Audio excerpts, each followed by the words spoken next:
오세훈, 안철수 단일화 그리고 10대 축구 어떤 이야기인지 오늘 서울시장 보궐선거 소식 여야 모두 짚어보겠습니다. 먼저 여권 쪽 소식부터 짚어보죠. 박영선 후보와 김진애 후보가 단일화에 합의했습니다. 먼저 하세요. 김진애 후보님과의 단일화, 서로가 서로에게 선물이 되는 그런 단일화가 됐으면 합니다. 이번에 박영선 후보와 저 김진애 후보가 펼칠 토론과 그리고 평가는 역사에 남을 수 있는 그런 명장면이 될 수 있을 거라 기대합니다.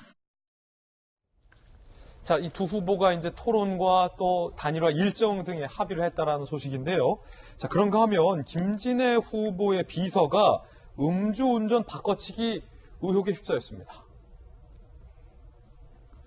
지난 6일 밤 광명시의 한 도로에서 벌어진 사건이라는데 김진애 후보 수행비서 A씨가 탄 SUV 차량 음주 단속 현장 30m 전에 정차를 했다. 운전석의 여성 B씨 음주 측정 요구에 조수석에 앉은 A씨가 경찰관을 밀치는 등 거센 항의가 있었다.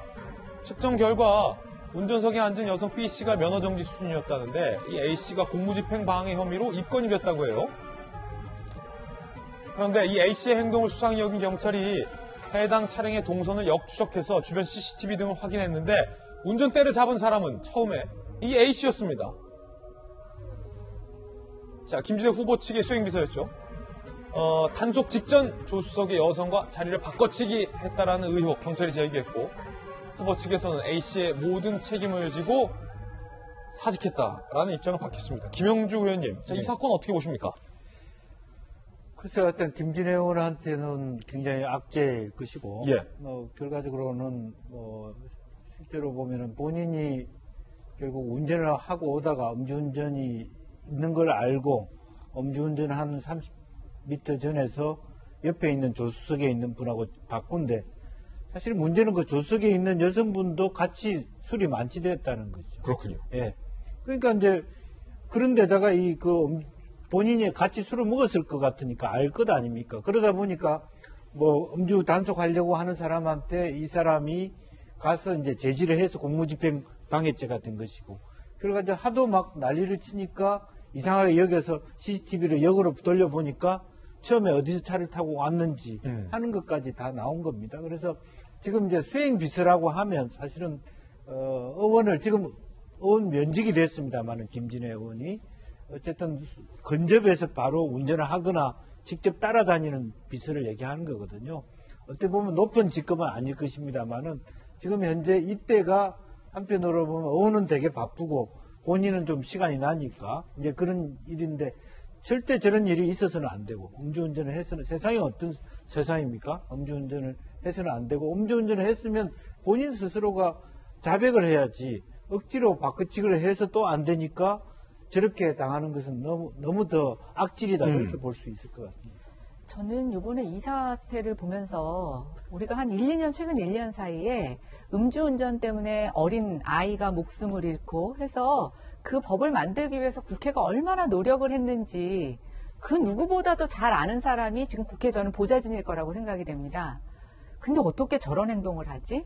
더군다나 발각이 될 것을 염려해서 저걸 속이려고 했다는 거 저는 굉장히 악의적이라고 보고요. 아울러서 LH 사건하고 또 좀 연관이 되는데 다른 정권 때도 아니고 부동산 투기와의 전쟁을 선포하고 부동산에서 생기는 불로이득에 대해서는 용납지 않겠다고 하는 정권 하에서 공기업 직원들이 어떻게 그렇게 대놓고 자기 실명으로 투기를 하는지 저는 전반적으로 우리 공직기강의 해이에 대해서 한번 정부가 심각하게 고민해야 되는 사건이 아닌가. 이 사건에서도 역시 그걸 좀 느꼈습니다. 자, 그렇군요. 그런가 하면 이재명 기자, 박영선, 김진애 후보가 이제 단일화 일정에 합의를 했는데 당초 토론을 몇 번 하자 이런 요구들이 있었잖아요. 김진애 의원 측에. 그렇죠. 그것도 디테일한 요구들이 어느 정도 이 두 후보 간에 좀 합의가 된 모양이에요.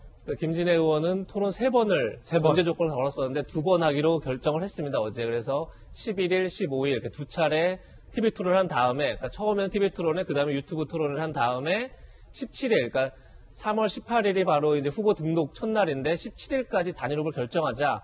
그런데 단일 후보를 결정하는 방식이 독특합니다. 단순히 여론조사가 아니라 서울 시민 6만 명을 대상으로 조사를 하고 또 양당의 권리 당원을 상대로 조사를 한다. 그래서 50%씩 반영한다. 시민 6만 명 조사 결과 50%, 양당의 권리 당원 조사 결과 50% 이렇게 반영을 하겠다 그러는데 양당 권리 당원의 숫자를 맞추질 않는다고 하더라고요. 그러니까 그렇게 되면 민주당이 훨씬 더 권리당원이 많을 텐데 그래서 제가 볼 땐 이 전체적인 룰 자체를 김진애 의원도 상당히 양보를 하는 게 아닌가 생각이 들고 결국은 이제 김진애 의원은 어쨌든 본인이 토론회를 여러 번 하자 이런 걸 2번 하는 걸로 이제 결정이 됐기 때문에 토론회를 하면 본인이 더 경쟁력 있다 이렇게 자신감이 있는 게 아닌가 이런 생각이 들고 결국은 17일 전에 그러니까 후보 등록에 앞서서 일단 여권은 단일 후보가 결정된다 이렇게 보면 될 것 같습니다. 그렇군요.